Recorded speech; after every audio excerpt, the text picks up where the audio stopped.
Halo, selamat pagi untuk kita semua. Sebelum saya menjelaskan materi yang berkaitan dengan humanisme, izinkan saya untuk memperkenalkan diri saya. Nama lengkap saya Yohanes Ricardo Nemnula dengan NPM 31230137. Di sini saya akan menjelaskan materi tentang teori pembelajaran humanisme. Yang pertama, kemampuan setiap orang untuk memahami pembelajaran itu berbeda-beda.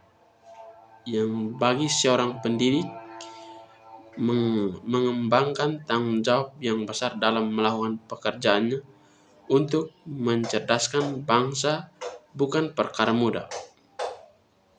Yang kedua, Roger juga mendirikan dua ciri belajar, yaitu belajar yang bermakna dan belajar yang tidak bermakna.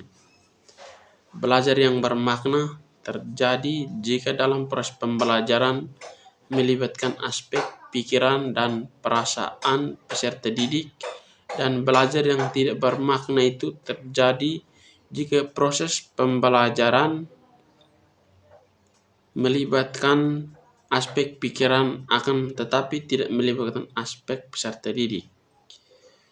Yang ketiga, teori pembelajaran humanisme menurut Karl Ransom Roger.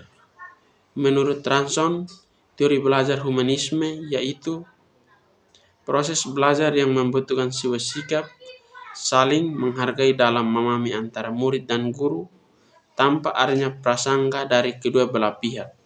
Dengan begitu proses pembelajaran akan berjalan dengan baik.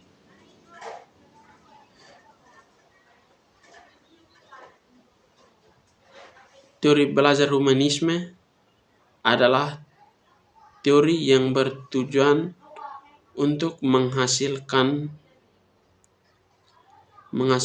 pengajaran, juga membutuhkan persiapan yang baik dan matang untuk memastikan bahwa materi atau pengetahuan itu tersampaikan dengan baik. Selain itu, mengajarkan ilmu pengetahuan bukan merupakan pekerjaan yang mudah sederhana memberikan materi. Untuk itu perlu dipahami apabila mengajar tidak sekedar menyampaikan materi, tapi lebih dari itu. Mengajar merupakan bagaimana guru pendekatan sistematis dan psikologis terhadap muridnya untuk memahami mereka. Apabila kesadaran akan masalah telah terbentuk, maka terbentuk pulalah sikap terhadap masalah tersebut. Pada tahap ini, sikap terbentuk melalui proses kenyataan, penerimaan, dan empati. Yang ketiga, adanya sumber belajar yang baik, manusia maupun bahan tertulis atau cetak.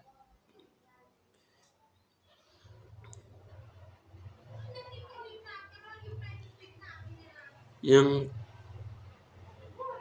kelima, adanya pembelajaran penerapan dari teori belajar humanisme dan sosial, yaitu merumuskan tujuan belajar yang jelas. Yang kedua, menerapkan kontrak belajar pada peserta didik.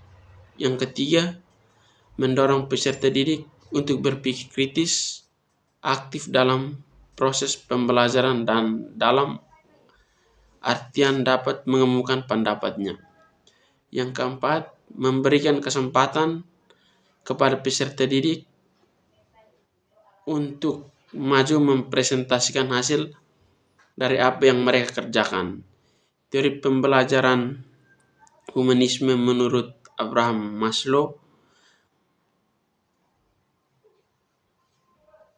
mengemukakan bahwa seorang berperilaku pada dasarnya ditujukan untuk memenuhi kebutuhan yang bersifat hierarkis. Maslow percaya bahwa manusia bergerak untuk memahami dan menerima dirinya sebisa mungkin.